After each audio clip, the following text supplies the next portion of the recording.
नमस्कार दोस्तों, आप सबका अपने चैनल पर स्वागत है। आज हम करेंगे कक्षा छठी के राजस्थान अध्ययन का अध्याय नंबर 4, जिसका नाम है राजस्थान के प्राचीन सभ्यता स्थल।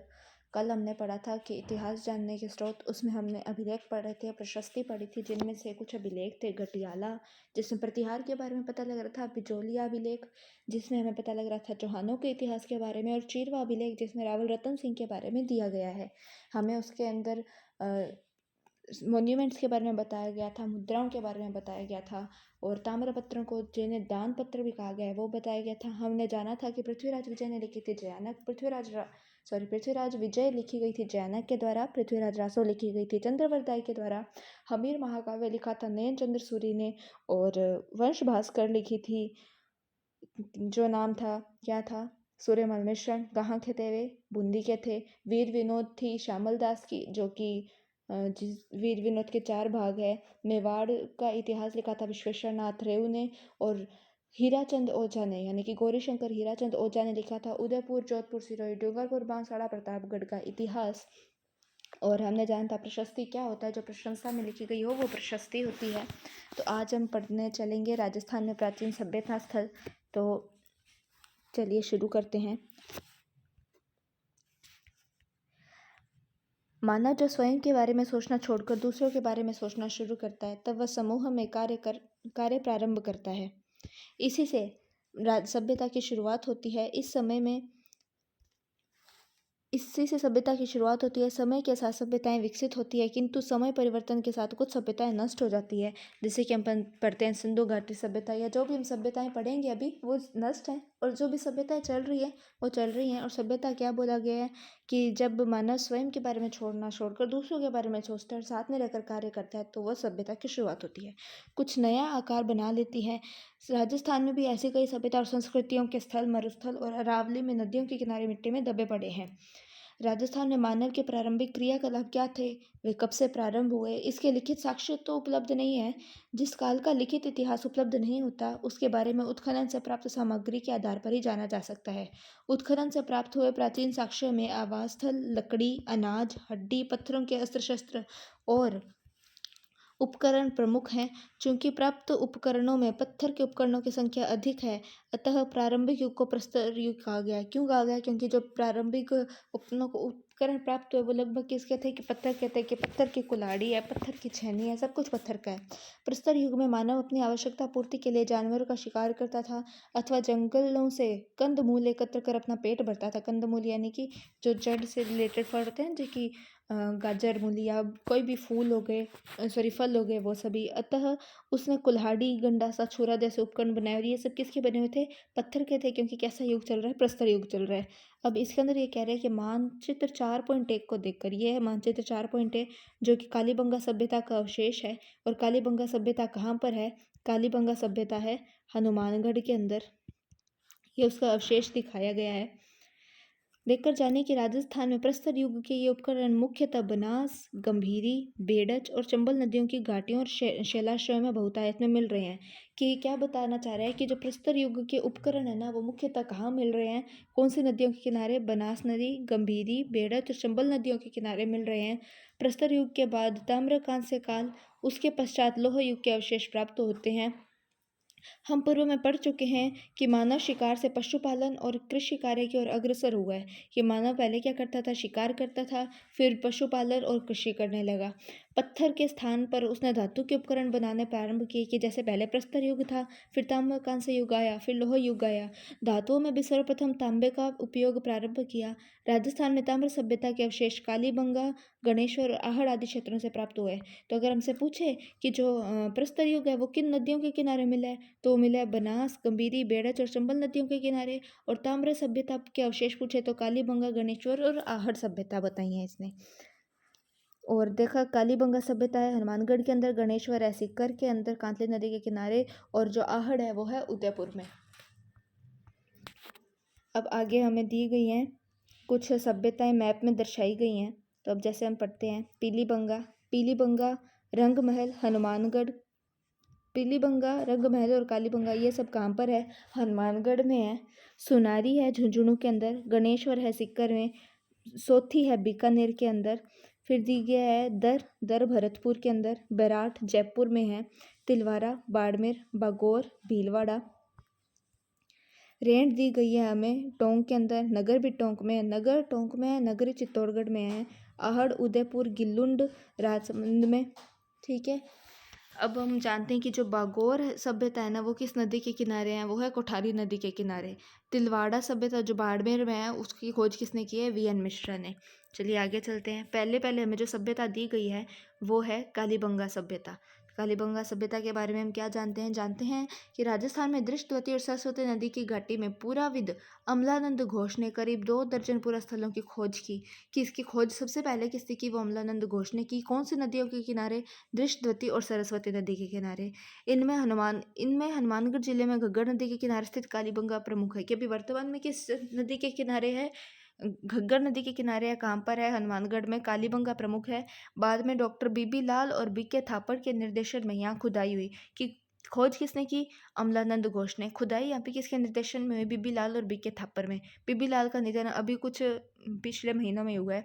खुदाई में यहाँ सिंधु सरस्वती सभ्यता काल का एक नगर मिला है जिसके मकानों में ईंटों का प्रयोग किया गया है। तो एक बात आ सकती है कि इनमें से असत्य कथन कौन सा है। तो पहला दे दिया कि सरस्वती दृष्टवती नदी की घाटी में है, इसकी खोज अमलानंद घोष ने की, और जो उत्खनन का कार्य है वो बीबी लाल बी के थापर में हुआ। तीसरा दे दिया कि इसमें सिंधु सरस्वती सभ्यता काल का एक नगर बसा। और चौथा दे दिया कि यहाँ पे मकानों में ईंटों का प्रयोग नहीं हुआ है। तो इनमें से असत्य कौन सा हो गया, कि मकानों में ईंटों का प्रयोग नहीं हुआ है, क्योंकि यहाँ दिया गया है कि मकानों में ईंटों का प्रयोग हुआ था।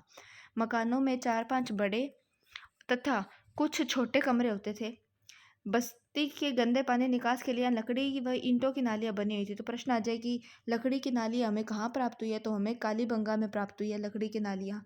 यहाँ चबूतरे भी मिले हैं जिन पर अग्निकुंड वेदिकाएं मिली हैं। तो अग्निकुंड वेदिकाएं हमें कौन सी सभ्यता मिली है, कालीबंगा में। संभवतया ये धार्मिक कार्य हेतु प्रयुक्त होती थी। दूसरे टीले के उत्खनन में एक दुर्ग के अवशेष मिले हैं। 2 टीले मिले हैं कालीबंगा सभ्यता में, जिसके अंदर दूसरे टीले में क्या मिले हैं, एक दुर्ग के अवशेष मिले हैं। कालीबंगा की नगर योजना सिंधु सरस्वती नगर योजना के समरूप दिखाई देती है। इस क्षेत्र में नगर के प्राचीर के बाहर जोती हुई कृषि भूमि के साक्ष्य भी मिले हैं। अब ये साक्ष्य के देखकर पूछ लेते हैं कि ये साक्ष्य कहाँ प्राप्त हुआ है। तो हमें साक्ष्य ध्यान से पढ़ने हैं कि दूसरे टीले में दुर्ग का साक्ष्य कालीबंगा में मिला है। नगर योजना किसके समान है, सिंधु सरस्वती सभ्यता के समान है। यहाँ पर क्या क्या प्राप्त हुए हैं कि नगर के प्राचीर के बाहर हमें प्राप्त हुए जोती हुई कृषि भूमि। खुदाई में हमें गाय के मुख वाले प्याले, तांबे के बैल, कांसे के दर्पण, हाथी दांत का कंगा, मिट्टी के बर्तन, कांच की मणियाँ, खिलौने, ये सब प्राप्त कहाँ से हमें, कालीबंगा से। कालांतर में नदियों का पानी सूखने और मरुस्थल के बढ़ने से यह समृद्ध बस्ती उजड़ गई। तो हम वापस पढ़ते हैं, यहाँ क्या क्या मिला है हमें। हमें यहाँ पर मिला है गाय के मुख वाले प्याले, तांबे के बैल, कांसे के दर्पण, हाथी दांत का कंगा, मिट्टी के बर्तन, कांच की मणियाँ और खिलौने प्राप्त हुए हैं। दूसरा में दिया गया आघाटपुर या आहड़, जो बेड़स नदी के किनारे हैं उदयपुर में। आघाटपुर या आहड़, उदयपुर के पूर्व में आहड़ बेड़स नदी के किनारे 2 टीले दिखाई देते हैं। कि आहड़ नदी ही बेड़स नदी है। कि उदय सागर झील में से पहले आहड़ नदी होती है, उदय सागर झील में जब आहड़ नदी जाती है और बाहर निकलती है तो दोबारा उसका नाम क्या होता है, बेड़स होता है। तो उदयपुर के पूर्व में आहड़ या बेड़स नदी के किनारे 2 टीले दिखाई देते हैं जिसको स्थानीय लोग धूलकोट कहते हैं। तो प्रश्न आ जाए कि आहड़ को स्थानीय लोग क्या कहते हैं, तो घाटपुर नहीं, धूलकोट उत्तर होगा उसका। यह बस्ती पहले ताम्रवती या तांबावती के नाम से जानी जाती थी। प्रश्न आ जाए ताम्रवती सभ्यता किसका नाम है, तो वो है आहड़ सभ्यता का। ऐसा प्रतीत होता है कि तांबे के औजारों के निर्माण का केंद्र होने से ये नाम पड़ा। 10वीं या 11वीं शताब्दी में इसे आघाटपुर के नाम से जाना जाने लगा। प्रश्न कुछ भी आ सकता है कि 10वीं 11वीं शताब्दी में आहड़ का नाम क्या था, तो आघाटपुर। स्थानीय लोग क्या कहते थे, तो धूलकोट। और किस नदी के किनारे है, आहड़ या बेड़स नदी के किनारे। कहाँ पर है, उदयपुर में। यहाँ से प्राप्त मकानों की दीवारें पत्थरों एवं मिट्टी से बनी हुई हैं। कि दीवारें किन से बनी हुई हैं, पत्थर से और मिट्टी से। कालीबंगा में किससे बनी हुई थी दीवारें, ईंटों से, जिनकी छत बांस और केलू से बनी हुई है। कि छत किससे बनी है, बांस केलू से, और दीवारें पत्थर और मिट्टी से बनी है। बड़े कमरों में के बीच में बांस की पर्दी पर मिट्टी चढ़ाकर उसे छोटे छोटे कमरों यानी ओवरों में विभाजित किया गया है। मकानों में 4 से 6 चूल्हे प्राप्त हुए हैं। और ऐसे कहते हैं कि यहाँ पे संयुक्त परिवार के साक्ष्य मिलते। तो संयुक्त परिवार का साक्ष्य आ जाए 4 से 5 चूल्हे कहाँ मिले, तो वो है आहड़ के अंदर। ये हमें कुछ दिए गए हैं कि आहड़ से क्या क्या मिला है, तांबे के पात्र, तांबे की कुल्हाड़ी, तांबे का टुकड़ा, तांबे की छुरी, और ये एक मरण मूर्ति मिली है जो कि आहड़ सभ्यता में है अभी। ये देखिए बात आ गई कि किसका प्रमाण देना चाहते हैं, संयुक्त परिवार या सामूहिक भोजन विधि के साक्ष्य हैं। यहाँ उच्च कोटि के चावल उत्पादित होते थे। प्रश्न आ जाए चावल का साक्ष्य कहाँ मिल, उच्च कोटि के चावल के साक्ष्य कहाँ मिले, तो आहड़ में भट्टी नुमा चूल्हा मिला है। इससे यह माना जाता है कि यहाँ तांबा पिघलाया जाता था। तो तांबा पिघलाने की भट्टी नुमा चूल्हा कहाँ प्राप्त हुआ है, आहड़ में। आहड़वासी बर्तन बनाने की कला में दक्ष थे। यहाँ लाल भूरे मृद भांड हाथी की सफाई तथा अलंकरण की दृष्टि से उत्कृष्ट थे। कि यहाँ पे मृद भांड कैसे मिले हैं, लाल और भूरे। धूलकोट के 1951-52 में उत्खनन में तश्तरियाँ की, धूलकोट किसे कहा गया, आहड़ को ही कहा गया। तो यहाँ पे उत्खनन हुआ 1951-52 में। तो वहाँ पे उस टाइम क्या मिला है, तश्तरियाँ, दीपक, धूपदानियाँ, कटोरियाँ, मटके, कलश, चूड़ियाँ, खिलौने, ये सब मिले हैं।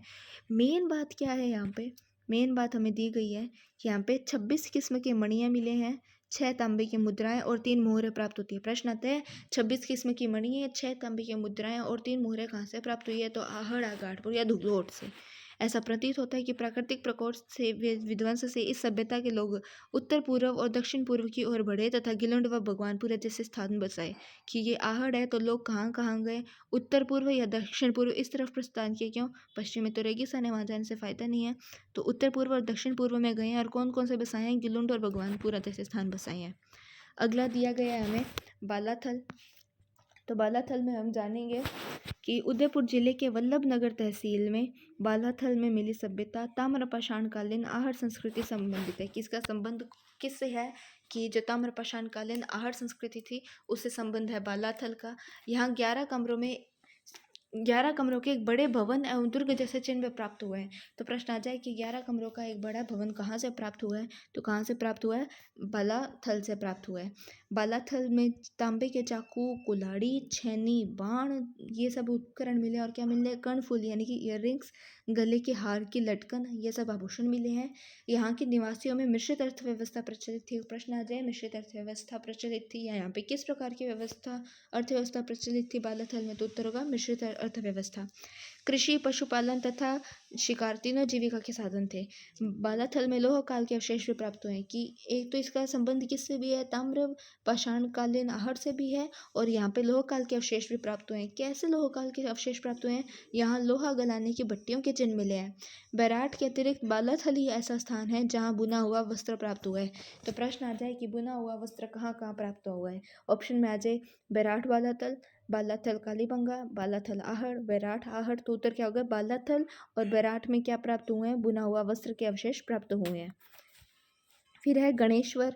गणेश्वर में हम पढ़ते हैं कि सीकर जिले के नीम का थाना तहसील में गणेश्वर में एक विशिष्ट संस्कृति के अवशेष मिले हैं। तो गणेश्वर कहाँ पर है, नीम का थाना सीकर के अंदर है। इसे ताम्र संचयी संस्कृति नाम से भी जाना जाते हैं, और इंग्लिश में कह दें तो कॉपर एक्यूमुलेटेड कल्चर नाम से भी जाना जाता है इसे। यह संस्कृति पूर्वी राजस्थान एवं गंगा घाटी के क्षेत्र में पल्लवित हुई है। गणेश्वर में ताम्र उपकरण बहुतायत में मिले हैं। इसका कारण ये खेतड़ी ताम्र भंडार की निकटता रही होगी। ये एग्जैक्ट नहीं कह रहे, क्योंकि जो हम प्राचीन इतिहास पढ़ते हैं उसमें कोई भी चीज़ हम एग्जैक्ट नहीं कह सकते। हम कह सकते हैं ऐसा हुआ होगा या ऐसा होता होगा। तो यहाँ पे क्या कह रहे हैं कि यहाँ पे ताम्र उपकरण बहुतायत में क्यों मिले, इसका कारण क्या हुआ होगा कि खेतड़ी ताम्र भंडार की निकटता रही होगी। ताम्र उपकरणों में बाण, छेनियाँ, मछली पकड़ने के कांटे, तो मछली पकड़ने के कांटे इंपॉर्टेंट है। उस तरह के फलक, अंगूठियाँ, ये सब प्रमुख हैं। ऐसा प्रतीत होता है यहाँ से दोहरी पेचदार शिरा वाली पिनों को पश्चिमी तथा मध्य एशिया में निर्यात किया जाता था। तो मेन और एक और इम्पोर्टेंट क्या आता है कि दोहरी पेचदार जो शिरा वाली ताम्र पिन है, कि जैसे ये पिन है ना, तो इसकी दोनों तरफ पेच होंगी। तो ये कहाँ से है, कहाँ से संबंध, इसका गणेश्वर सभ्यता से संबंध है। ये क्या कह रहा है कि ऐसा प्रतीत होता है कि ये जो पिन थे इनको पश्चिमी और मध्य एशिया में निर्यात किया जाता था। गणेश्वर में मिट्टी के 2 प्रकार के बर्तन मिले, बर्तन 2 प्रकार के मिले हैं गणेश्वर में। कौन कौन से, हड़प्पा पूर्व संस्कृति के हल्के लाल रंग के बर्तन, की हड़प्पा पूर्व संस्कृति के हल्के लाल रंग के पतले बर्तन, और दूसरा है लाल चिकनी मिट्टी विशिष्ट चित्रकारी वाले मजबूत बर्तन। ये कैसे थे, हड़प्पा पूर्व संस्कृति के पतले हल्के लाल रंग के और ये लाल चिकनी मिट्टी के विशिष्ट चित्रकारी वाले मजबूत बर्तन। इन बर्तनों में मर्तबान, कलश, प्याले, तसले, ढक्कन, हांडी प्रमुख हैं। आहड़ गणेश्वर सभ्यताएं ताम्रपाषाणकालीन थी। कि आहड़ और गणेश्वर किसकी थी, ताम्रपाषाणकालीन। किंतु इनके ऊपरी स्तर पर लोह युग के अवशेष भी प्राप्त हुए हैं। कि जैसे हमने पढ़ा था कि इनमें लौह युग के भी अवशेष प्राप्त हुए हैं। बालाथल में भी लौह युग के अवशेष प्राप्त हुए हैं। क्यों? क्योंकि वहाँ पे लोहा गलाने की भट्टी मिली है। लोहकालीन इतिहास को जानने के लिए बैराठ, सांबर, बागोर, रेड आदि सभ्यता स्थलों को विवरण उल्लेखनीय है कि ताम्रपाषाण काल की कौन सी बता दी, आहड़ और गणेश्वर, और लोहकालीन कौन सी बताई इसने, बैराठ, सांबर, बागोर, रेड। रेड कहाँ पर है? टोंक में है। आगे हम जानते हैं ये अशोक का एक बैराठ में शिलालेख प्राप्त हुआ है, और बैराठ के अंदर जो कि कहाँ पे है, भीमडूंगरी पर है। भीमडूंगरी और बिजकडूंगरी, यहाँ पे दो शिलाएं मिली है। दो इंपॉर्टेंट आर्कोलॉजिकल जगह है ये, और यहाँ पे हमें बुद्ध के अवशेष भी प्राप्त हुए हैं, बौद्ध धर्म के। अब अगला बैराठ ही है। क्या दिया हुआ है?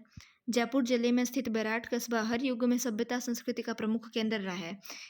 इसकी बिज्जक की पहाड़ी और भीम डूंगरी पुरातत्व की दृष्टि से महत्वपूर्ण है। कौन कौन सी? बिज्जक की पहाड़ी और भीम डूंगरी। महाभारत में इसका उल्लेख मत्स्य जनपद की राजधानी विराटनगर के रूप में हुआ है। हमने दूसरे पाठ में पढ़ा था कि मत्स्य था एक जनपद, उसकी राजधानी थी विराटनगर, जहाँ पांडवों ने अपने अज्ञातवास के अंतिम दिन व्यतीत किए थे। मौर्य काल में भी यह एक प्रमुख केंद्र था। यहाँ अशोक के दो स्तंभ लेख भाब्रू और बेराट शिलालेख प्राप्त हुए हैं। तो भाब्रू और बेराट शिलालेख किससे संबंधित है? अशोक से। कहाँ मिले हैं? बेराट में। बौद्ध मठ के अवशेष भी यहाँ प्राप्त हुए हैं। यहाँ एक कमरे में 36 चांदी की मुद्राएं मिली है, 8 पेचमार्क एवं 28 यूनानी शासकों की है। कि जो 36 चांदी की मुद्राएं मिली हैं उनमें से 8 तो पंचमार्क वाली है और 28 भारतीय यूनानी शासकों की है। और अगर पूछे कि 26 मणियाँ, 6 कॉपर के सिक्के और 3 मुहरें कहाँ से मिली है, तो वो कहाँ से मिली है? आहड़ से मिली है। खुदाई में स्वास्तिक चिन्ह, स्वास्तिक चिन्ह